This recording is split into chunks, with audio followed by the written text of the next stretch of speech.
Oye, entonces, buenos días otra vez a todos, bienvenidos. Vamos entonces a ver este tema, los fundamentos del uso de la aplicación y el uso de números aleatorios. ¿Cómo podríamos utilizar C++ para generar números aleatorios y para qué nos sirve?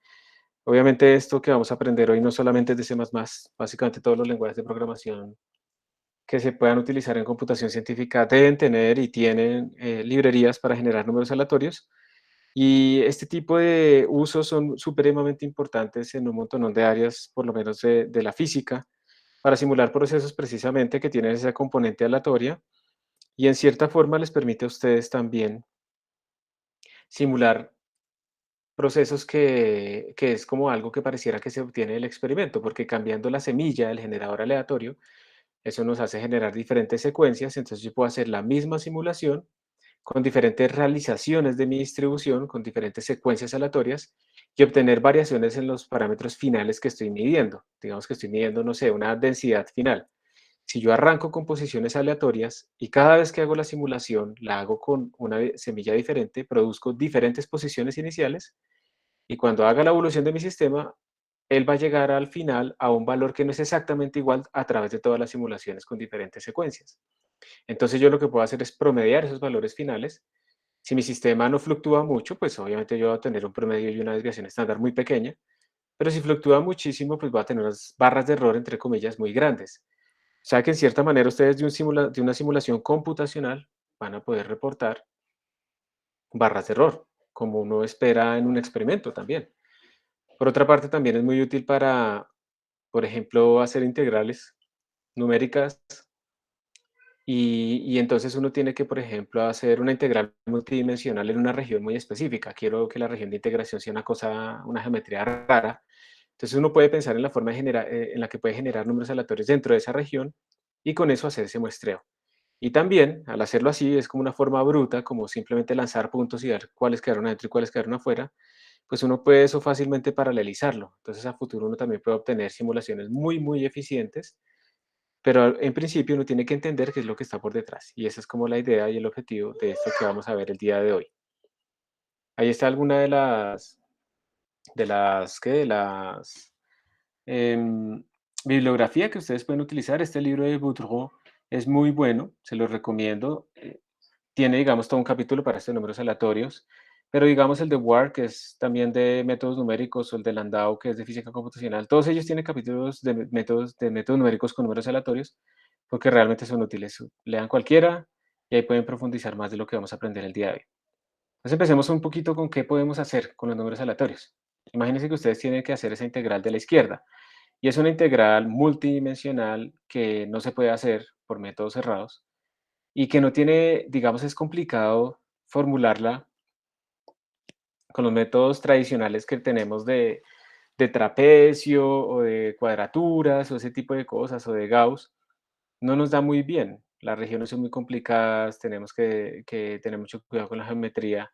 Entonces la pregunta es, pues si será que hay alguna manera diferente de hacer esto, que de pronto no sea la más eficiente, pero que sea, que nos permita sintóticamente acercarnos a su valor. Entonces lo que hace uno es transformar este problema de la integral en una sumatoria, obviamente. Vamos a tener una sumatoria donde la sumatoria se extiende por cada una de las dimensiones de nuestra función con unos pesos. Entonces, si de alguna manera podemos generar números dentro de nuestra región y estimar esos pesos, podemos calcular nuestra integral multidimensional. Y esto es una aplicación que aparece muchísimo en diferentes áreas, digamos, de la aplicación de la computación científica. Otras simulaciones típicas también son estas que ustedes ven aquí a la izquierda, que son los caminos aleatorios. Entonces lo que se hace es, por ejemplo, que una partícula, digamos que está en una posición inicial, voy a empezar a rayar acá, pero vamos a hacerlo con otro color. Digamos, tenemos una posición inicial de una partícula que está acá, y ella puede escoger al azar si irse hacia arriba, hacia abajo, hacia la izquierda o hacia la derecha, y cuando esté ahí, puede volver a escoger al azar esas direcciones, y cuando esté por acá, puede volver a escoger al azar esas direcciones, y cuando esté, digamos, acá, puede volver a escoger al azar, etcétera, etcétera. Entonces, uno lo que está haciendo es, genero un número aleatorio en cada instante de tiempo, genero un número aleatorio que me permite a mí escoger si me voy para arriba, para la izquierda, para abajo, para la derecha, con la misma probabilidad, por ejemplo. Eso quiere decir que ese número aleatorio que yo estoy generando tiene que tener la misma distribución de probabilidad dentro de mi intervalo, yo lo estoy partiendo en 4 pedazos y estoy asignando que todo lo que caiga acá es una dirección, todo lo que caiga acá es otra, todo lo que caiga acá es otra y todo lo que caiga acá es otra dirección. Entonces genero un número aleatorio entre 0 y 1 con probabilidad uniforme y, y simplemente veo en qué rango cayó y con eso escojo cuál de estas direcciones voy a tomar. Entonces, esa simulación es muy sencilla, uno simplemente tiene un muñequito que se está moviendo en direcciones completamente aleatorias y esto simula el movimiento browniano y el camino aleatorio. Entonces, uno puede graficar después cómo es la distancia en función del número de pasos y uno lo que puede obtener es que esa distancia va como la distancia al cuadrado promedio, es, va como el tiempo. Y la constante de proporcionalidad es el coeficiente de difusión. O sea, básicamente uno tiene esto, r al cuadrado es igual a un coeficiente de difusión por el tiempo. Entonces uno básicamente está simulando la difusión de forma microscópica. Y de hecho uno puede después hacer unas expansiones numéricas para obtener este coeficiente de difusión en términos de esa partición que está haciendo en el tiempo y esa partición en el espacio. ¿Listo? Entonces eso es lo que tenemos nosotros acá. Permítanme un Listo. Entonces, esta es otra cosa que se puede hacer. Con esto uno puede simular un montón de procesos asociados con procesos de difusión. Uno puede también, por ejemplo, tener difusiones anómalas, cuando uno simula, digamos, el self-avoiding random walk, que es cuando uno está simulando como un crecimiento aleatorio, pero yo no puedo pues, ocupar la misma celda que ya pasé porque ahí creció algo. Entonces eso hace que la difusión sea anómala, vaya mucho más rápido y simula otro tipo de procesos. Con esto uno puede simular, por ejemplo, si yo tengo una distribución inicial de partículas aquí adentro, es decir, está como muy organizado al inicio. ¿Qué pasa después de que evolucionan durante mucho tiempo? Entonces esto se va expandiendo, eso es una gaussiana que se va expandiendo y uno puede ir midiendo como una entropía y entonces uno puede obtener esa flecha macroscópica del tiempo que le demuestra que la entropía inicia en un estado bajo y luego va creciendo hasta que se estabiliza. Y todo un montón de cosas uno puede simular con números aleatorios de esta manera, ¿listo? Entonces esto también se utiliza mucho. Uno también, pues obviamente, si quiere simular un flujo de automóviles, el traffic flow, pues uno debe tener no como una versión determinista de cuántos carros caen, uno puede ir a mirar más o menos cuál es la distribución de probabilidad del flujo de automóviles y esa distribución de probabilidad pues va a depender del tiempo, entonces seguramente uno tiene unas horas pico y unas horas valle, luego unas horas pico.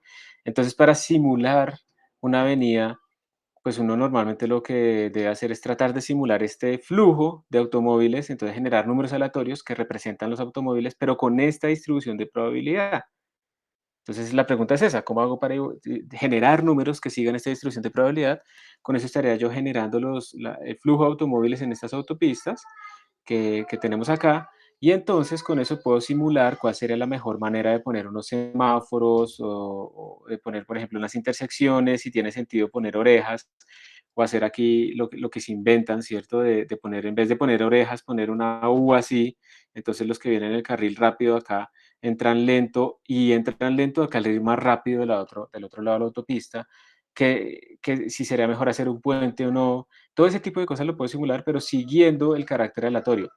Obviamente simular el tráfico per se también requiere números aleatorios, porque si uno no mete ese chance aleatorio, no aparecen, digamos, los traffic jams que normalmente uno ve cuando a veces no hay nada en la carretera y de todas maneras se aparecen como trancones. Y eso tiene que ver, por ejemplo, digamos que en la autopista sur, norte, lo que sea, hay muchos huecos, entonces los conductores por defecto van a estar como frenando o acelerando como de cierta forma aleatoria. Y ese efecto es importantísimo para obtener trancones, trancones que aparecen de repente aunque haya un flujo sin semáforos, por ejemplo, y aunque la vía no esté saturada. Entonces, de nuevo, ahí son sitios en donde necesitamos números aleatorios para hacer ese tipo de simulaciones.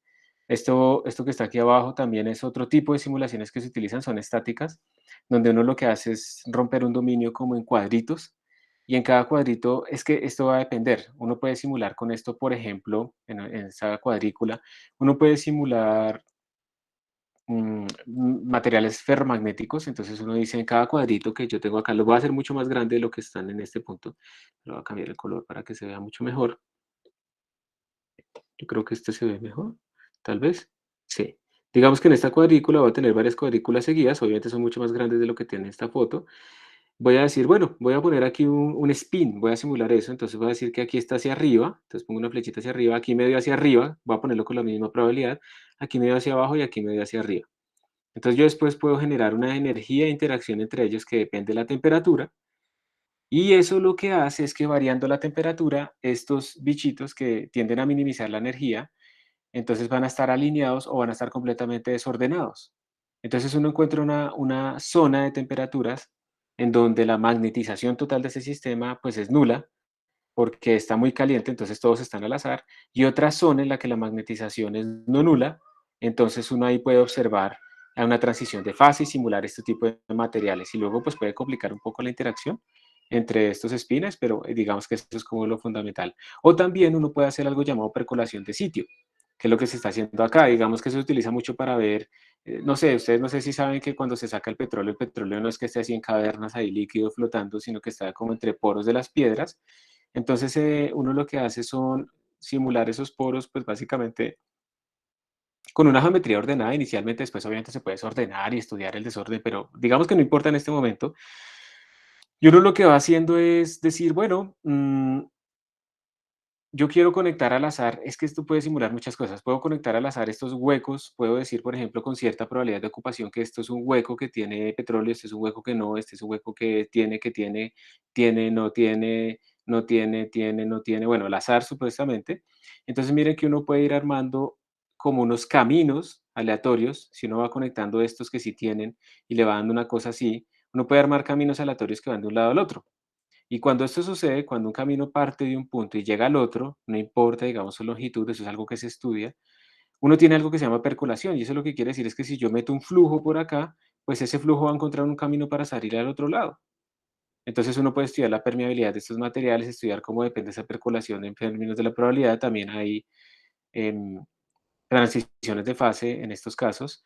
También uno puede estudiar más bien que estos son como conexiones eléctricas aleatorias, que solo sucede en los cátodos, entonces para ver cuándo realmente puede fluir la corriente o no. O sea, esto tiene muchísimas aplicaciones, pero en el fundamento, en la base, están los números aleatorios. ¿Sí? Entonces ahí también se aplica. Entonces, digamos que estas son algunas de las tantas operaciones en las que uno puede aplicar números aleatorios y por eso es importante saber generar números aleatorios. También en interacciones humanas, obviamente. A ver, un carácter aleatorio, todo lo que tenga que ver como con una probabilidad, con una distribución de probabilidad, tiene que ver con números aleatorios, pero no solo es eso, como les decía al inicio, si uno hace simulaciones de sistemas dinámicos en donde uno no tiene toda la información posible, uno puede generar desorden aleatorio al inicio en condiciones iniciales o en velocidades iniciales o lo que sea, direcciones de las velocidades, aunque todos tengan la misma rapidez, simular el sistema y el hecho, digamos, que nuestros sistemas sean en general caóticos, hace que el estado final al que llega no sea necesariamente el mismo para todas las condiciones iniciales. Entonces, de nuevo, tenemos fluctuaciones también por el carácter finito de nuestros sistemas y eso también nos permite a nosotros estimar entonces las barras de error. Entonces, por toda esta razón, tenemos números aleatorios. Les pregunto a ustedes, tal vez ustedes conocen otras aplicaciones o alguno de pronto ha usado números aleatorios en otro contexto. A veces los profesores, hay el mito, ¿no? Que los profesores utilizamos números aleatorios para ponerle las notas. Entonces uno puede generar una distribución gaussiana o algo así alrededor dependiendo, digamos, de lo que ve el curso, un 3,5 o algo así, pero eso realmente no sucede. Pues por lo menos yo no lo he hecho. Entonces, no sé si ustedes de pronto conozcan alguna otra aplicación o quieran compartir algo que ustedes hayan usado números aleatorios en algún momento o nunca los han usado, que yo les pregunto acá en una encuesta, no, más bien en una encuesta, no, en un comentario para que puedan responder ahí, y en el chat wall. Pues, por favor, si quieren, pueden responder ahí si han usado o no han usado. Y si lo han usado, pues sería chévere que nos contaran de pronto en un comentario en qué lo han usado. Si no, pues no es necesario. Listo, parece que no los han usado, aunque hay un comentario que me da curiosidad. Dice, así directamente no. Eh, ¿Te refieres a que de pronto hay alguna aplicación en la que sí, pero pues tú no los manipulaste o algo así? usuario 521 o 526.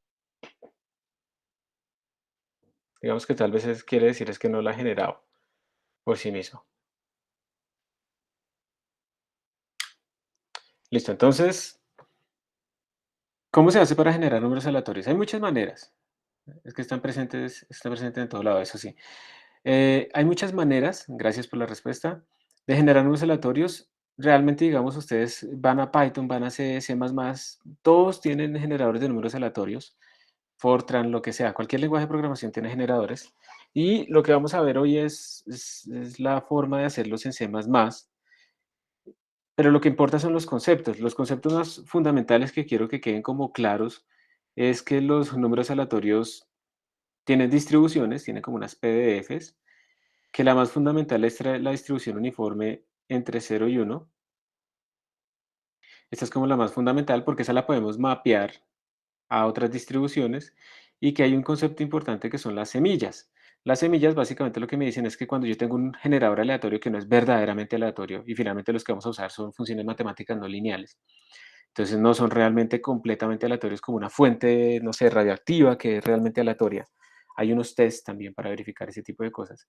Entonces, como uno, digamos, imagínense lo siguiente, ustedes tienen una secuencia, estas bolitas que estoy dibujando son secuencias de una secuencia aleatoria, y cuando ustedes tienen una semilla, lo que ustedes están diciendo es, de alguna manera, al poner una semilla, yo arranco desde acá a generar mi secuencia. Entonces estoy muestreando esos números. Pero si yo utilizo otra semilla, probablemente arranqué fue desde acá. Y si yo utilizo otra semilla, entonces probablemente arranqué fue desde acá. Entonces, claro, en algún momento todos ellos van a tener los mismos números, pero ellos tienen también muestras diferentes. Entonces, las semillas nos permiten controlar esa secuencia. Y esa secuencia permite precisamente que nosotros tengamos como unas variaciones en nuestros sistemas. Otra cosa importante es que ya en el computador nosotros no podemos generar infinitos números aleatorios. Va a llegar un momento en que se acaban, entonces digamos, este de acá va a ser exactamente este de acá. Y volvemos a empezar. Entonces, uno que espera de un generador aleatorio en el computador, que tenga ese ciclo, ese periodo sea lo más grande posible.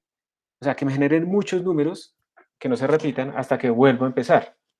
Sobre todo si estamos pensando en números entre 0 y 1, ¿sí? Entonces eso necesito, pero también yo necesito que sea rápido. Yo no necesito un generador aleatorio que se demore un montón sacando mi número porque normalmente yo quiero generar muchos. Entonces, ahí viene como todo el arte de generar números aleatorios en el computador, pero pues esos son los conceptos fundamentales que quiero que les queden a ustedes en la cabeza y permean pues cualquier generador aleatorio en el computador independiente del lenguaje, ¿ok? Entonces, bueno, ahora viendo, digamos, lo que uno tiene en C++, la librería random, esta que tenemos acá, esta random es la que nos va a permitir generar a nosotros números aleatorios. Y la librería random tiene varios motores, generadores aleatorios, varios motores que generan bits aleatorios. Esos motores están, por ejemplo, el Linear, Congruential Engine, está el Mersenne Twister, está el Subtract with Query Engine. Tienen diferentes propiedades y digamos que el más popular y el que más se usa y el que vamos a usar nosotros va a ser el de Mersenne Twister. Recuerden también que esto lo que quiere decir es que el estándar mínimo que existe para poderlos usar es el C++11, que es el que usamos nosotros por defecto. Entonces, el Mersenne Twister es el que vamos a utilizar y el Mersenne Twister tiene dos versiones. Uno que es, digamos, el normal, otro que es utilizando enteros de 64 bits, no de 32 bits. Entonces aquí lo pueden ver 32 bits y aquí está el 64 bits en esta zona. Básicamente son lo mismo entre los dos, pero el de 64 bits tiene un periodo muchísimo más grande, muchísimo, muchísimo, muchísimo más grande. ¿Es necesario usarlo siempre? Pues depende de la aplicación, pero ustedes pueden arrancar un Conversion Twister normal y ver si es suficiente. Entonces esos son los que vamos a utilizar nosotros y estos son rápidos, tienen un periodo grande y básicamente, digamos, son ideales para nuestras aplicaciones. Entonces, eso es lo que vamos a hacer nosotros hoy, aprender a utilizarlo. Pero ojo, porque estos engines, estos motores generan son números aleatorios, perdón, bits aleatorios, pero no tienen una distribución asociada.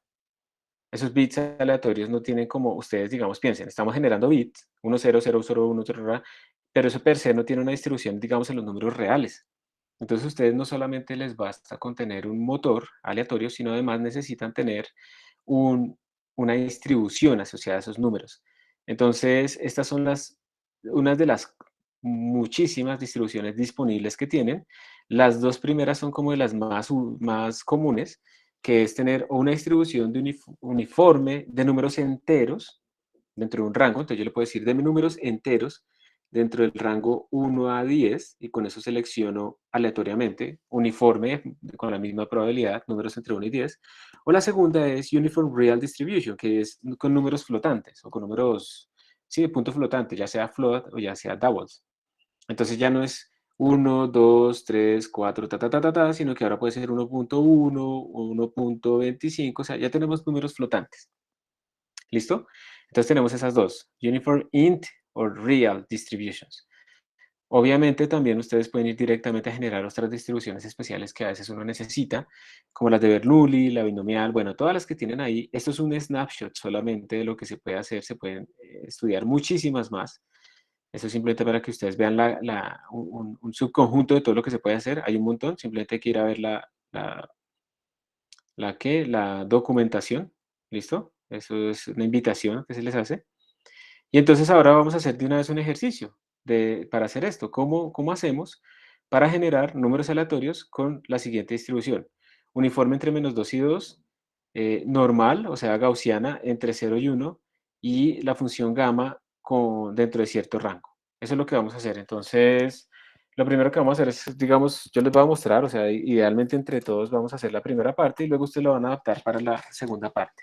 Porque tenemos que ver también es, cuando yo genero números, yo cómo sé que están dentro del rango que es el que yo creo que es. ¿Listo? Eso es como la idea. Entonces les voy a compartir. Yo en este momento estoy en la sala de sistemas, conectado con gráfico, así como se puede hacer en ese tutorial que les envié hace mucho tiempo, pues ustedes pueden hacer también. Por favor, me confirman que están viendo en este momento como una consola. Sí, ahí se ve. Listo. Entonces, por favor, entren a su repositorio, entren a donde ustedes trabajan, a la máquina virtual, a lo que sea, a Replit, ¿sí? A donde estén trabajando ustedes y vamos a hacer esta primera aplicación. Yo voy a entrar acá, repositorios. A ver, aquí me toca en la universidad, me toca el proxy. Listo. Voy a hacer un git pull por si acaso. Y efectivamente tenía que traer varias cosas.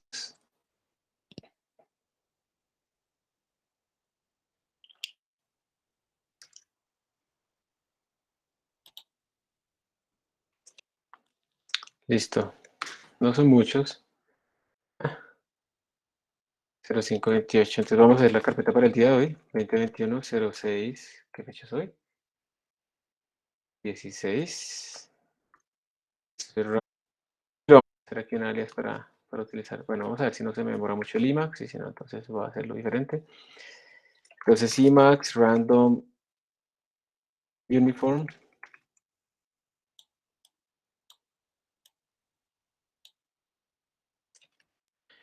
Entonces miren, tenemos, a ver, yo les quiero preguntar una cosa. Yo me he dado cuenta que ya como, digamos que a uno le gusta trabajar con el fondo oscuro, pero ya cuando uno está transmitiendo y grabando, me parece que se ve mejor con un fondo claro.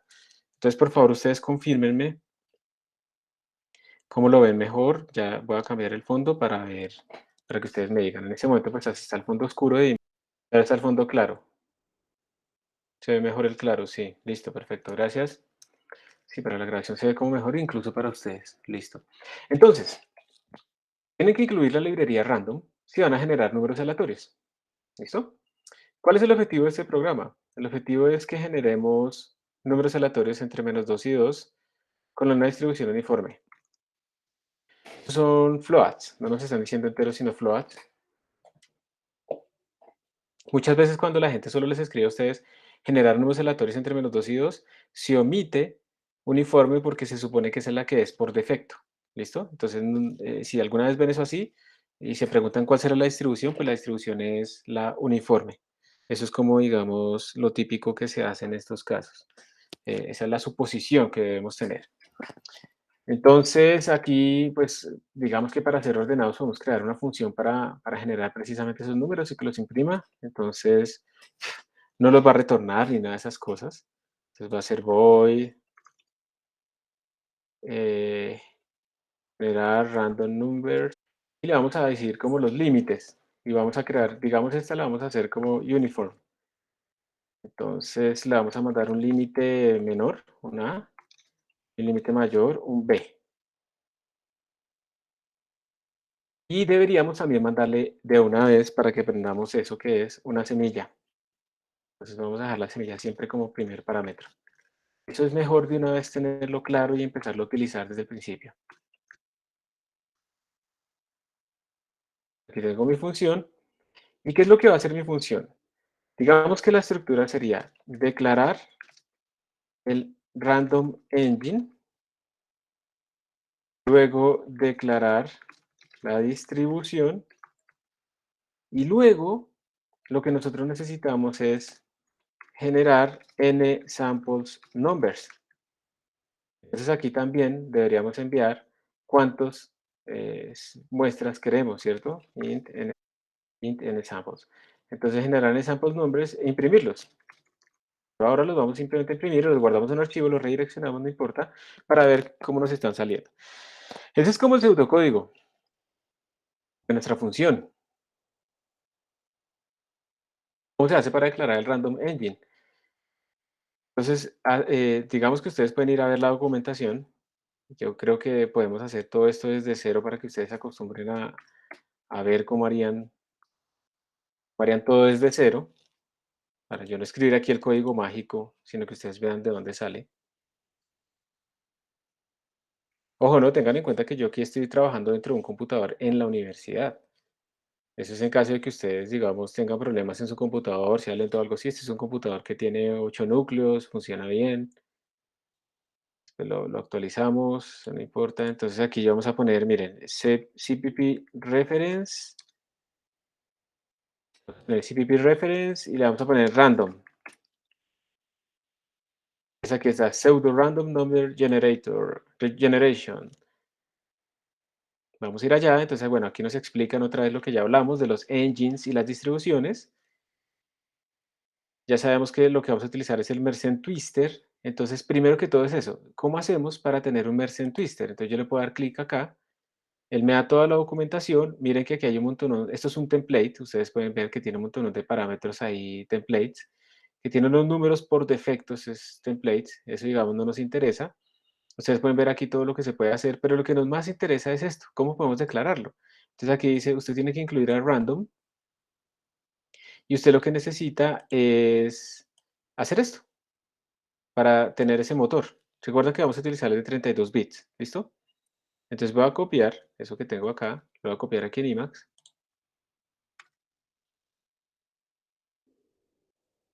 Y a mí no me suena algo, pero bueno, vamos a ver si así funciona el 32. ¿Por qué se le pone el 32? Pues porque sabemos que es de 32 bits, ¿listo?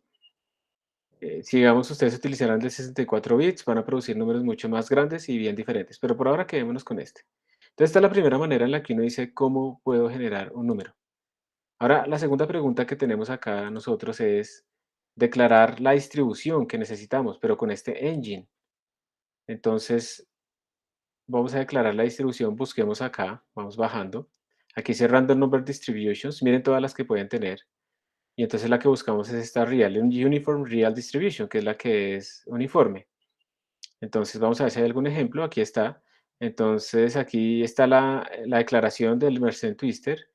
Y miren que ese Mersenne Twister le pusieron un argumento y nosotros nos dimos cuenta de eso. Ya vamos a ver qué es ese argumento. Pero acá dice cómo declarar la función. Entonces dice, mire, usted escribe todo este rollo y pone aquí los límites. Esto es una distribución uniforme entre 1 y 2. El último no se incluye. Entonces voy a copiarlo, porque una de las habilidades de un programador es saber copiar y pegar. Y entonces aquí le pongo esto. Pero recuerden que en nuestro caso estamos entre A y entre B. ¿Sí? Entonces, hemos declarado aquí nuestro generador. Hemos declarado aquí la distribución que queremos y este argumento aquí quedó como volando, ¿cierto? Pero aquí usted le pueden decir que quieren, por ejemplo, que genere doubles. Eso es lo que vamos a hacer para que quede completa. Entonces observen que ya hemos cubierto estas dos. Voy a parar un momento para que ustedes, por favor, pues también lo. Mientras tanto, voy a traer agua, entonces les voy a dar unos. Listos. Entonces, espero que haya sido tiempo suficiente. Tenemos esto acá, esto así, y ahora generar muestras. Aquí es donde a veces uno se confunde porque uno no sabe realmente cómo hacer para generar esas muestras, por eso la documentación es importante. Miren que aquí, por ejemplo, van a generar 10 muestras y observen cómo se hace la llamada. Lo que se hace es utilizar a this, este objeto que declaramos de esta distribución, y llamarlo varias veces. Resulta que un generador aleatorio piensa en lo que es como una estructura de datos de esas que vimos antes. Cada vez que uno la llama, esa estructura hace un cálculo interno y cambia esas variables internas pues, que tiene ahí guardadas. ¿Para qué? Para que la próxima vez que yo vuelva a llamar a esta función me genere un nuevo número. Cambia de nuevo su estructura interna para estar listo, para que cuando lo vuelvan a llamar genere otro número. Y así es que estamos nosotros cada vez que llamamos esta función generando nuevos números diferentes. Ese es el punto importante. Entonces, cada vez que yo llame a esta función de esta manera, me va a retornar un número aleatorio diferente. ¿Listo? Esa es como la idea. Entonces, en nuestro código lo que tendríamos que hacer, pues es también hacer un for int, bueno, digamos el contador empieza en 0, mientras n sea menor que en samples, y lo vamos incrementando de uno en uno por cada muestra. Y entonces lo que vamos a hacer acá es llamar a nuestra distribución con este generador, gen32, y pues aquí, digamos, no se lo estamos asignando a nada, ¿cierto? Entonces, por ahora lo que vamos a hacer es imprimirlos, pero cuando uno quiera como hacer cálculos con esos números, pues se los asignamos a una variable. En este caso sería un double, slash n. Esto es nuestro programa y ahora, pues, voy a compilarlo para ver si compila, si no me equivoqué en algo. Dejemos más. Ahí compiló, entonces digamos que vamos bien, pero obviamente si lo ejecuto pues no sale nada, porque no estamos llamando a la función gen_random_uniform eh, desde la función main. Entonces la tenemos que llamar. Y para que hagamos pues, este programa lo más general posible, entonces vamos a hacerlo de leer desde la línea de comandos nuestros parámetros. stdlib, vamos a incluirla, incluye stdlib, no sé qué le pasó al color. Vamos a ver. Y vamos a leer nuestras variables desde la línea de comandos. Vamos a leer todo. La semilla, inseed, igual a std, a toy, argv1. Vamos a leer el número de muestras. Si quieren podemos cambiar aquí este orden como para. No tiene que corresponder, bueno, dejémoslo así. N es el número de muestras. Va a ser el segundo argumento, también es un entero. Y luego los dos parámetros. Los dos parámetros van a cambiar de significado pues cuando cambiemos de distribuciones. Entonces no se concentren tanto en que tengan cierto nombre específico. Y esto sería dato f. Y eso sería argv3 y argv4. Entonces vamos a leer toda la línea de comandos. Perdón. Y una vez leído, vamos a llamar a nuestra función así y le vamos a poner entonces ahí la semilla que me enviaron. Vamos a ponerle, miren que la semilla no la estamos usando, ¿no? Todavía. Ya vamos a ver el papel de la semilla. Vamos a ponerle A, B y el N. Con eso estamos identificando propiamente nuestros comandos. Listo. Voy a ver si esto compila. Y paren un momento, por favor, si ustedes están escribiendo algo, paren un momento, por favor, y miren aquí a la pantalla para que veamos la ejecución, ¿sí? Por favor. Entonces voy a hacer esto. Y bueno, obviamente la otra segmentación fue porque no le he puesto los argumentos. Vamos a decirle que nos genere 10 muestras. Ah, no, esta es la semilla, ¿cierto? De la semilla cero, que no la estamos usando, 10 muestras. Y le vamos a decir que nos haga números entre -2 y 2. Y vamos a ver qué sale. Pues miren, no sé si díganme por favor si quieren que aumente un poquito la fuente o la ven bien en la consola.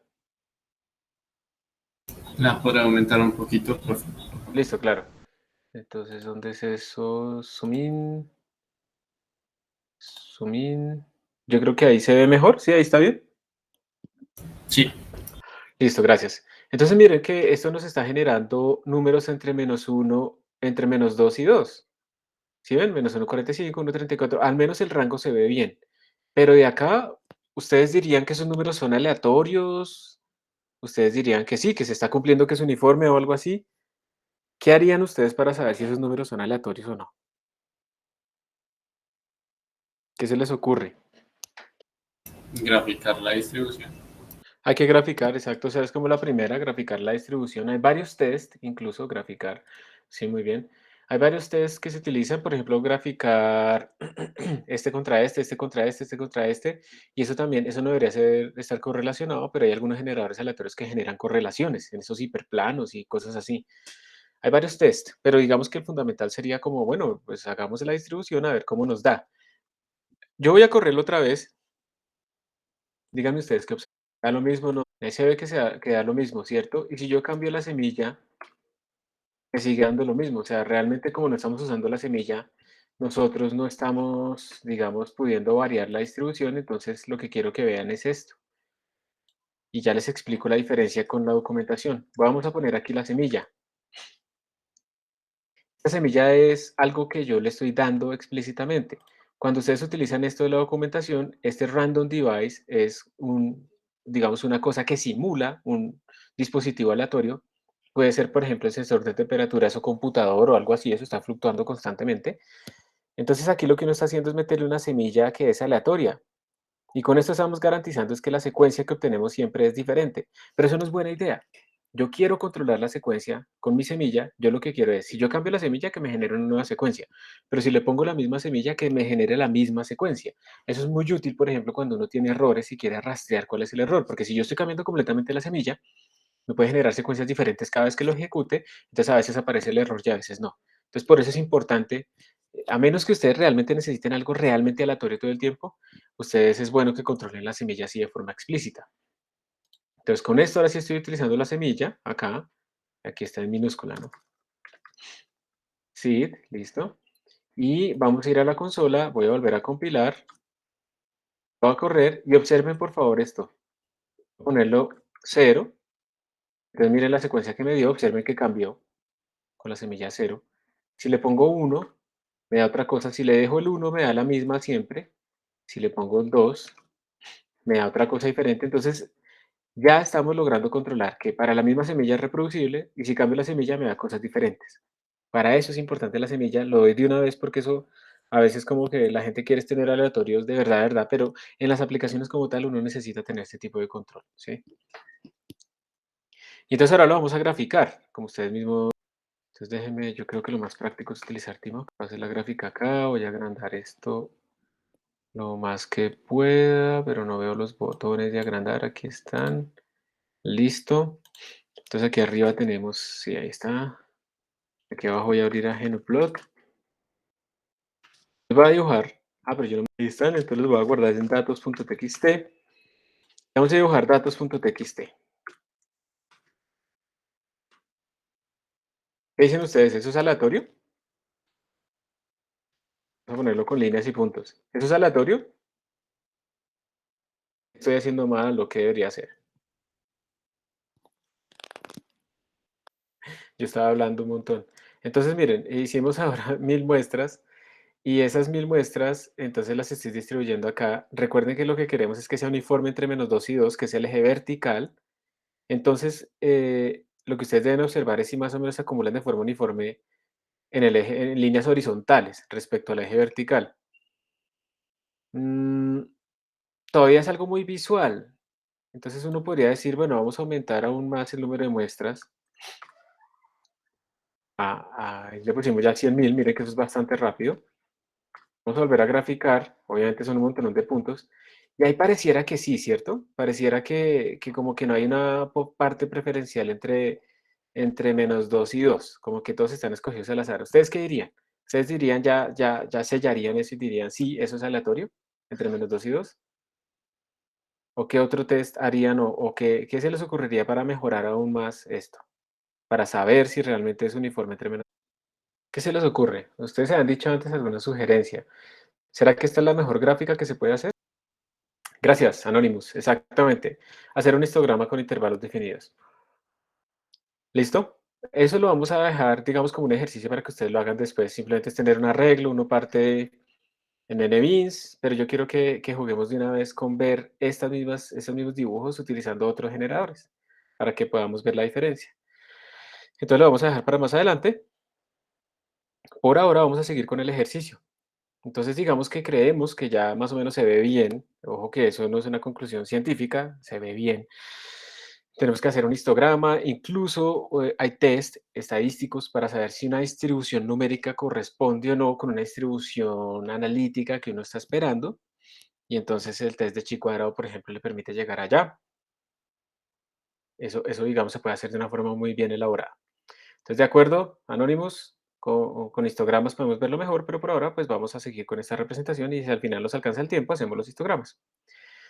Bueno, entonces ahora vamos a hacer la otra parte del ejercicio que es hacer una función normal con media en cero y un sigma de 1. Bueno, entonces vamos a nuestro código. Yo lo que voy a hacer en este momento es añadirles a ustedes, a ver, yo voy a cerrar esto porque aquí, no, vamos a hacerlo así. Git add random uniform git commit -m sample for 24 random number generation y git push para que ustedes lo tengan. Lo voy a copiar a otro que se llame random Gaussian y vamos a abrir ese ahora. Igual, dar la fuente para que ustedes puedan ver bien. Entonces vamos a hacer ahora otra que va a ser Gaussian, listo. Y yo voy a copiar y a pegar esa función porque realmente el cambio no va a ser muy grande. Aparte del nombre, también tenemos solamente dos parámetros. El engine sigue siendo el mismo, el engine sigue siendo Mersenne Twister, pero ahora tenemos que cambiar la distribución. Eso es lo único que tenemos que cambiar realmente, la distribución. Ya no queremos que sea real uniforme entre A y B, sino que ahora queremos que sea gaussiano. Entonces vamos a ir a la documentación. Vamos a buscar acá por normal o por Gaussian. Aquí está, este es el nombre estándar, Normal Distribution. Y aquí dice, bueno, le voy a generar a usted una muestra con esta PDF, esta Probability Density Function definida por esto que es la gaussiana. Y entonces tenemos dos parámetros, que es la media y la desviación estándar. Y vamos a ver aquí cómo se llama. Aquí también está mostrando cómo hacer un histograma rápido. Entonces, mire, básicamente es poner normal distribution y se le pone la media y la varianza. Entonces, es muy sencillo. Entonces, venimos acá. Entonces, vamos a quitar esto. Normal. Distribution va a retornarnos doubles. Y le ponemos acá la media y la varianza. O sea, eso fue lo único que tuvimos que hacer. Entonces, acá en nuestro programa, vamos en el main, vamos ahora a llamar solamente. Como ustedes pueden ver, casi siempre en programación uno primero hace una plantilla como que funcione y después lo que hace es modificarla, ¿cierto? Le puse Gaussian, debería ser normal. Realmente me parece que es mejor así. Cambiarle el nombre. Por lo que diga Gaussian, quiero que lo pase a normal. Listo. Entonces, vamos a ver si esto nos funciona. Antes de enviárselos y compartírselos, pero por favor de nuevo, observen que la diferencia fue Muy, muy sencilla, ¿cierto? Simplemente cambiar aquí la distribución y ya está. Es tan sencilla y es tan parecido todo que uno podrá pensar en convertir esta función en una template que reciba la función o la generación que uno necesita. Digamos a futuro, lo podrían pensar ustedes así, para no duplicar código. Una de las buenas prácticas de programación. Vamos a compilar. Más, random, el nombre sí no lo he cambiado. Compiló, lo ejecutamos. Me toca poner todos esos argumentos, semilla, muestras. Nos dijeron que centrado en cero y con una varianza de uno. Entonces, le está aquí, lo voy a redireccionar a datos gaussian.txt y vamos a pintarlo acá. Ahí está. ¿Ustedes qué dicen? ¿Eso sí tiene pinta de ser gaussiano? ¿O tiene sentido, por ejemplo, que si la media está en cero y nosotros dijimos que la varianza sea de uno, haya valores por allá en 4? ¿Qué opinan? Sí parecen estar centrados en la media, ajá. Si digamos yo hago un zoom por acá, ven que definitivamente pues sí hay como una tendencia a estar centrados acá, pero ¿cómo sabemos de nuevo que es gaussiana la cosa? Entonces obviamente tenemos que hacer un histograma, ¿cierto? Como para asegurarnos. Y entonces ahora yo les quiero dejar a ustedes 5 minutos para que ustedes hagan la tercera parte del ejercicio, que es una función gamma. Entonces modificar este problema para hacer una función gamma. Entonces vamos a buscar la distribución gamma, aquí está. Y la distribución gamma también tiene dos parámetros, alfa y beta. Entonces ustedes así tienen que ver como que cuáles serían esos parámetros para que les dé relativamente dentro de este mismo intervalo que estamos obteniendo todo y poderlo comparar. Entonces adelante. Allá abajo está lo que tienen que hacer. Miren que la única diferencia será convertir esto en gamma distribution. ¿Listo?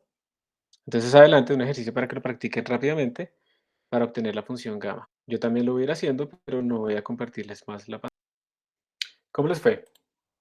¿Tuvieron algún problema? Les comparto yo mi pantalla de lo que yo obtuve. ¿Alguien quiere compartir, mostrar o decir o indicar ahí en el chat anónimo? Yo utilicé como parámetros A y B en la función gamma uno y 1.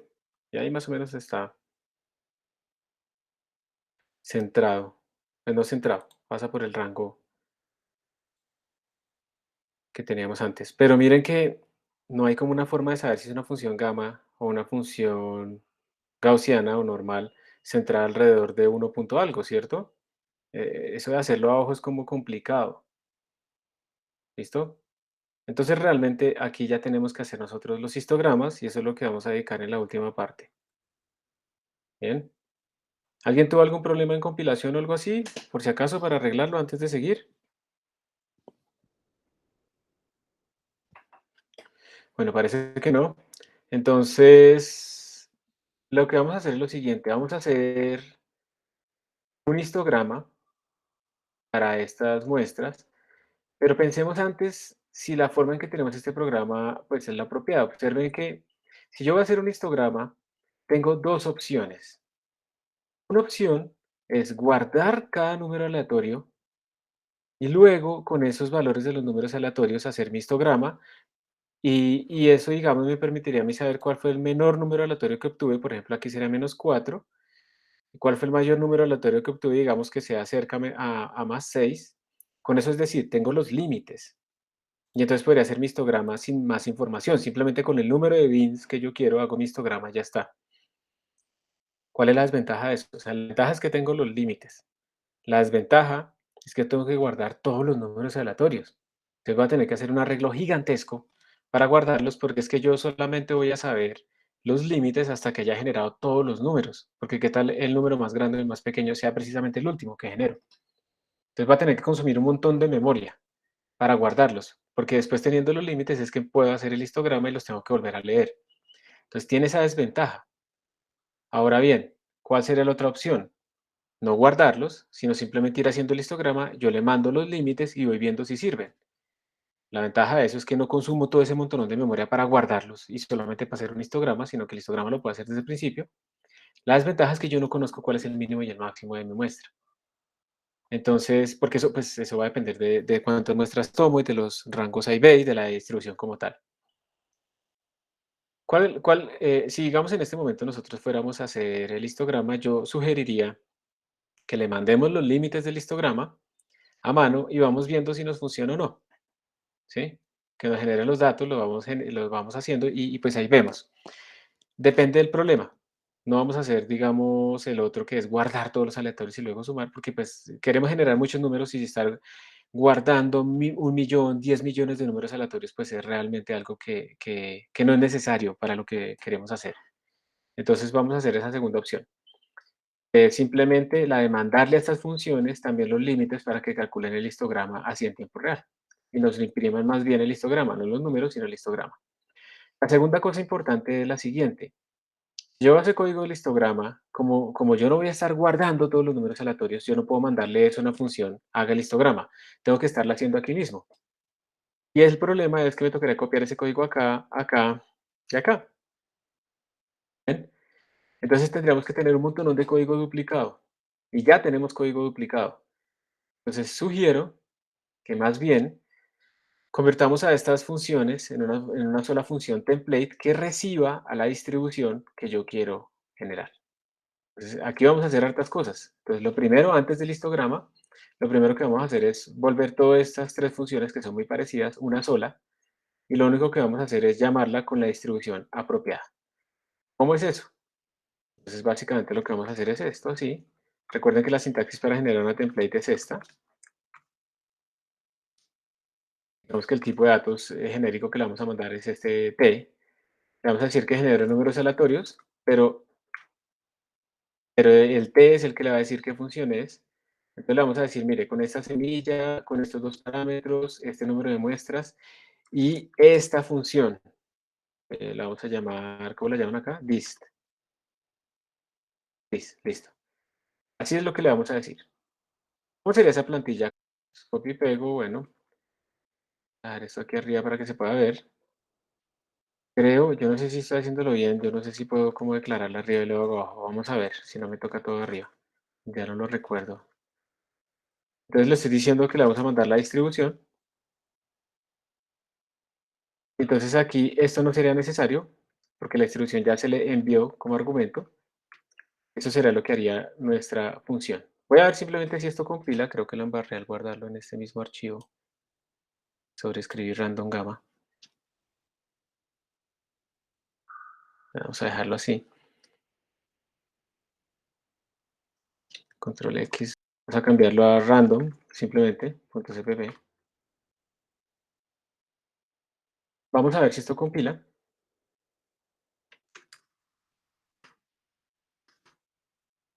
Uy, se compiló. Y esto tiene entonces la siguiente ventaja. Observen. Miren que ahora, si yo quiero llamar, por ejemplo, a la distribución rand uniform, lo que yo tengo que tener es esto. Declaro la distribución que la declaro acá. Vamos a declarar una distribución que es uniform real distribution, no sé qué cosas. Y luego llamo a mi función template, que solo se llama así, y le mando como argumento la distribución this. Aquí tenemos que cambiarle este nombre. Ya está. Vamos a ver si me compila porque hice varios cambios. B was not declared, A was not declared, this AB. Ah, claro, obviamente. Me está diciendo que estos dos parámetros A y B no están declarados. De hecho, miren que ese A y B ya no se necesitan acá adentro, entonces puedo cambiar un montón. Esto se me va, ya no lo necesito. Entonces lo necesito es aquí. Entonces con esto, Sí sería, ¿cierto? Entonces, de nuevo, dentro de mi template yo no estoy utilizando A y B, sino que lo utilizo es cuando declaro mi distribución. Entonces no se las tengo que enviar, simplemente le mando la semilla, cuántas muestras y qué distribución quiero.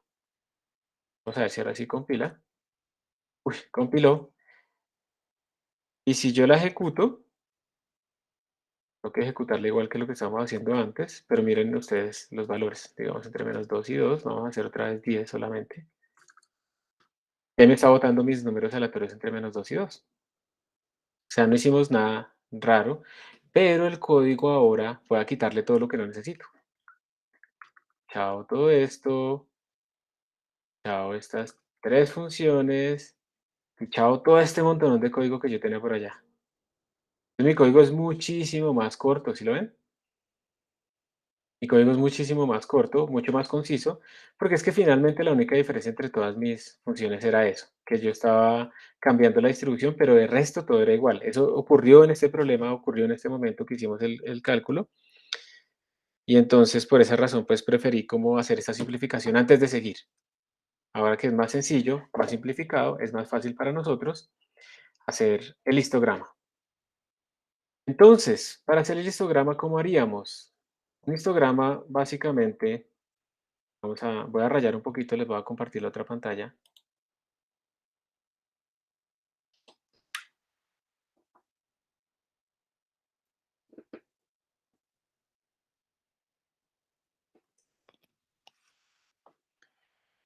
Para hacer un histograma lo que uno necesita es lo siguiente. Un histograma básicamente es como un arreglo que va desde, vamos a cambiar este color. Un histograma es un arreglo que va como desde un Xmin hasta un Xmax. Este histograma va a tener un número de casillitas. El total de ese número de casillitas pues es n-bins, por ejemplo, lo podemos llamar así, n-bins. Entonces, básicamente es un arreglo. Y entonces esta es la casilla 0, esta es la casilla 1, esta es la casilla 2, ta, ta, ta, ta, ta, ta, ta, y esta es la casilla n-bins -1. Eso es como lo primero. Esta es como la discretización. Para saber en qué casilla cae un número aleatorio R, pues uno lo que podría hacer es, R está en el eje real, ¿cierto? Entonces sería R menos Xmin, sería como la posición de ese R que me dio respecto a Xmin, y esto lo podemos dividir entre la resolución, el delta X. ¿Cómo se calcula delta X? Pues delta X sería como la longitud que yo tengo dividido entre n-bins, entre cuántas cajitas puse. Eso sería como la resolución que tengo en delta X. Y entonces esta cosa me está más o menos ubicando la casilla, yo simplemente lo puedo truncar un entero para que todo lo que caiga acá le corresponde a esta casilla, todo lo que caiga acá le corresponde a esta casilla y así sucesivamente. Eso es lo que vamos a hacer. Y entonces cada vez que generamos un número aleatorio, conseguimos su índice de casilla, su ID box, digamos, e incrementamos en esa casillita el valor. Luego, al terminar, simplemente vamos a imprimir ese histograma, pero en vez de imprimir los índices, imprimimos los X, y para cada X imprimimos su valor. Ese va a ser como nuestro histograma. Entonces necesitamos un arreglo, necesitamos que nos den el X más, el X min y los n bins, ¿sí ven? Eso lo necesitamos como argumentos de nuestra función. Entonces, esto sí ya no me está gustando, pero bueno, lo vamos a seguir haciendo. Vamos a leer más cosas. Vamos a leer 3 parámetros más. Me está gustando porque ya son muchos, ya sería ideal más bien meterlos en un archivo. Vamos a leer aquí el Xmin, es para el histograma, ¿listo? El Xmax, aquí en Evins. Vamos a leer esos 3, 5, 6, 7. ¿Por qué no me gusta? Porque estamos perdiendo como el contexto de qué significa cada cosa. Entonces por eso de pronto es bueno ya meterlo en un archivo y leerlo desde allá para ponerle ahí qué significa cada cosa. Pero bueno, para este ejemplo está bien. Entonces aquí le vamos a mandar el Xmin, o el Xmax, aquí abajo, int nbins. Añadirle estos argumentos, que son para que podamos hacer ¿qué? Nuestro histograma. Pues, para el histograma vamos a necesitar un vector. Me confirmo por favor si están escuchando una música, que mi vecina ya empezó la rumba, porque si no se daña el video, me hacen copyright claim. Entonces, escuchan algo de música, me voy a quedar callado un momento.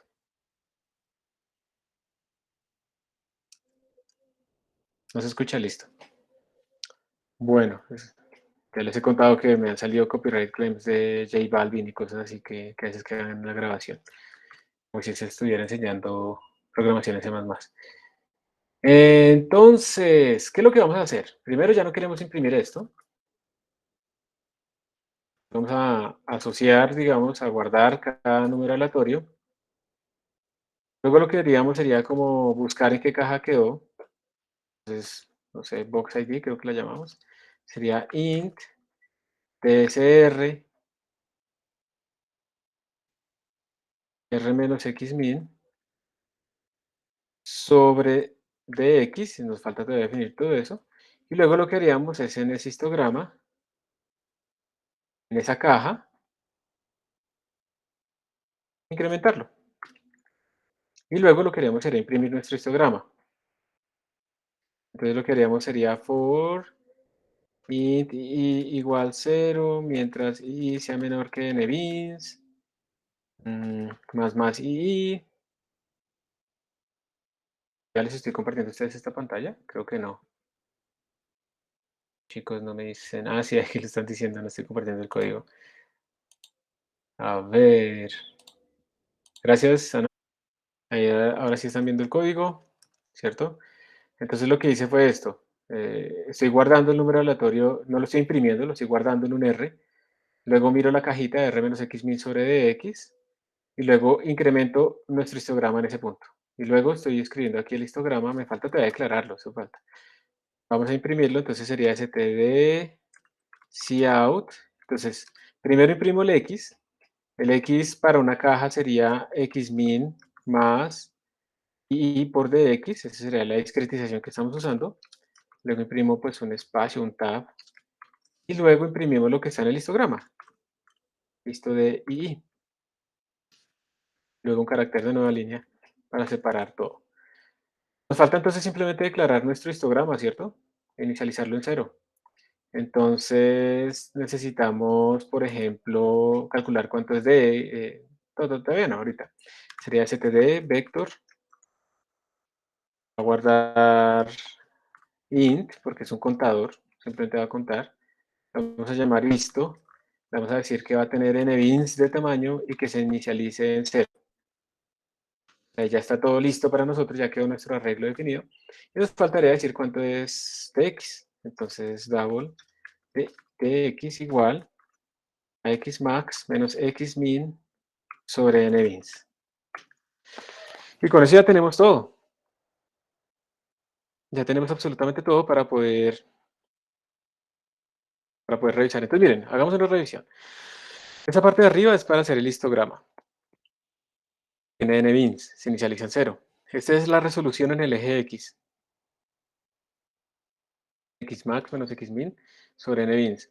Este es nuestro generador, nuestro engine con esta semilla. Aquí generamos todas las muestras, usando la distribución que le mandamos aquí a nuestra función.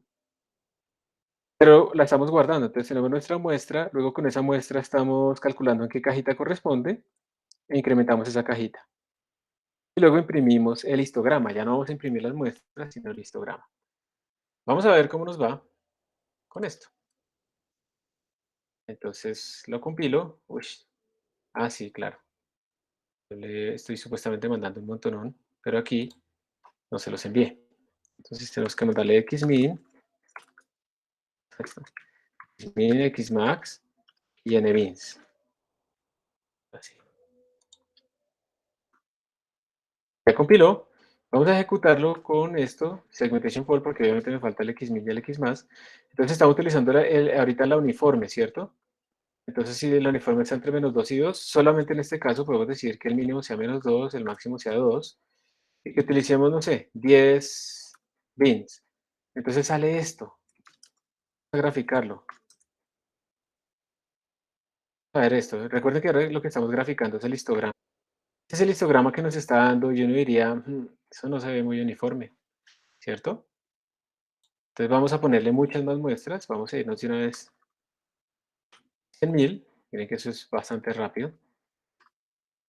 Y miren que cuando tenemos 100.000, tenemos pues algo que ustedes digamos, si lo ven así, ustedes dicen, no, eso se ve re mal. Pero es que tenemos que tener cuidado porque miren que la escala está de 9.850 hasta 10.050. Nos falta normalizar de alguna manera este histograma, ¿sí? ¿Qué queremos pintar? La probabilidad, la densidad de probabilidad. ¿Cómo deberíamos normalizar este histograma nosotros? Eso es muy importante.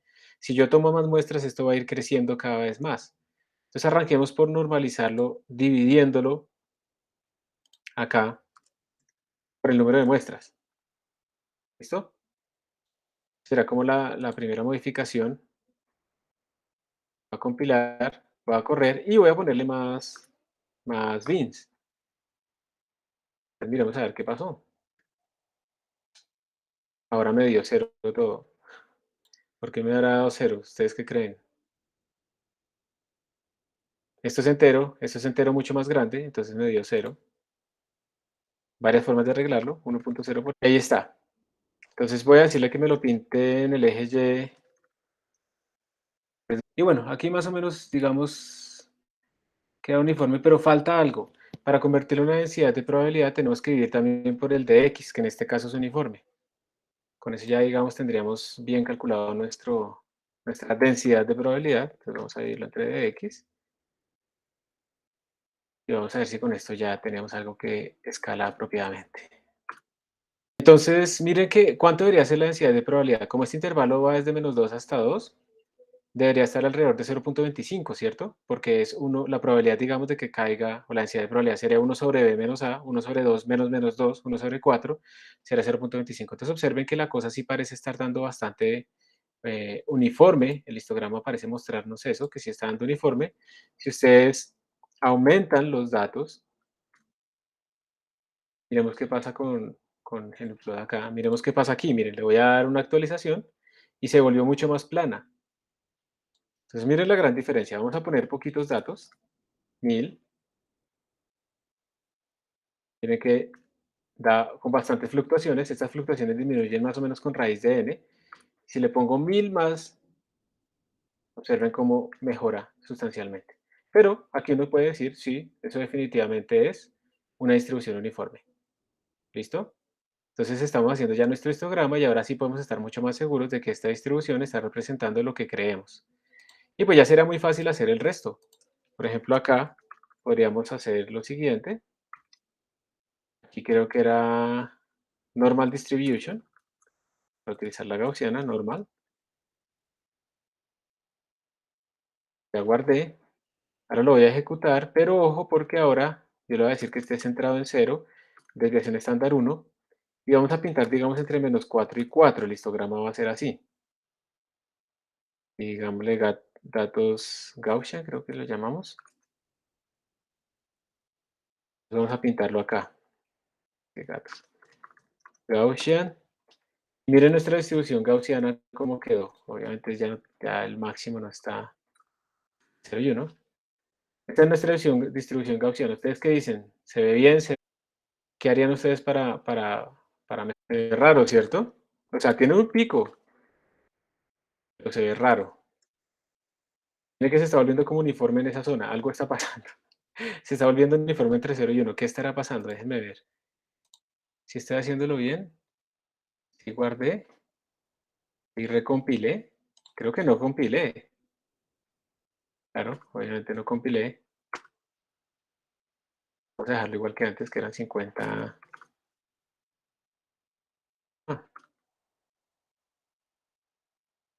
Ah, aquí encontramos un error. Sí. Miren que está sucediendo algo. La gaussiana está garantizada a estar siempre entre -4 y 4. Ustedes que dicen, aquí hay un error de sintaxis del malo, ya podemos, digamos, con el sanitizer podemos detectar, pero quiero que le busquemos la lógica. ¿Ese error a qué se deberá? ¿Será que siempre nuestros datos están entre -4 y 4? Miren que eso es lo que estamos asumiendo aquí en el código cuando hacemos lo siguiente. Miren que aquí en el código cuando decimos, oiga, la caja eh, siempre va a estar ahí. ¿Qué pasa si este R está por detrás? Es más pequeño que Xmin, nos da una caja negativa. ¿Qué pasa si este R es más grande que Xmax? Nos da una caja más grande de la que corresponde dentro de nuestro histograma. Entonces aquí falta un if. Solamente si la muestra, if Xmin es menor o igual que R, y lo pueden poner así, o lo pueden poner así, y R es menor que Xmax, solamente en este caso, calcule la caja, y solamente en este caso cuente, porque si me queda por fuera yo no debería contar. Lo que pasa es que el uniforme siempre va a quedar en los rangos, pero la gaussiana no. Hay una probabilidad no nula de que esté lejos. Ese es el problema fundamental acá. Entonces compilamos. ¿Qué hice ahora? Hay un error de sintaxis, me dijeron ustedes también. Vamos a ver, normal distribution, de hacer eso. Distribution. Y lo ejecutamos y miren que ya desapareció el error que nos estaba dando. Y si ahora graficamos, llegó la hora de la verdad. Vamos a ver.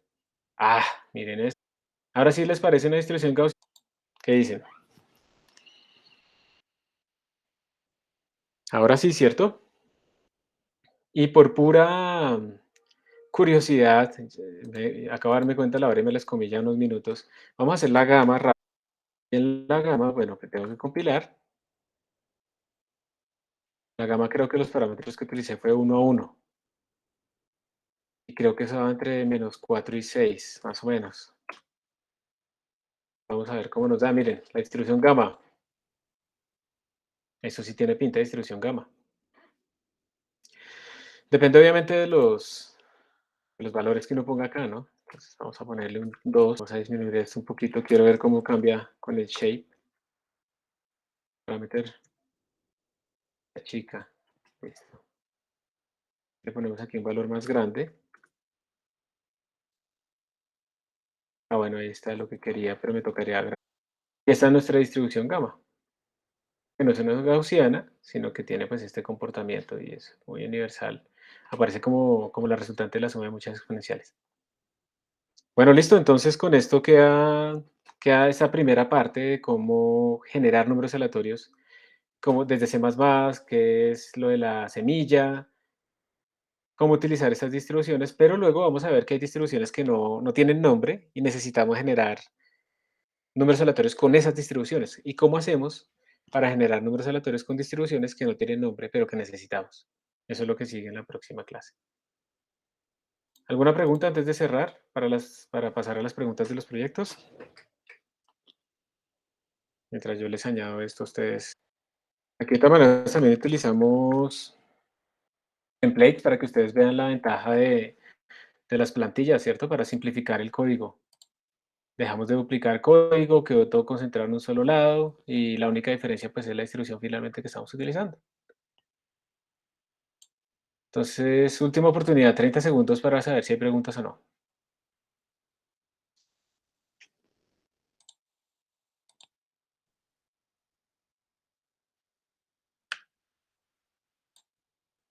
Si parece que no hay preguntas, entonces voy a terminar la grabación y pasamos a preguntas de los proyectos.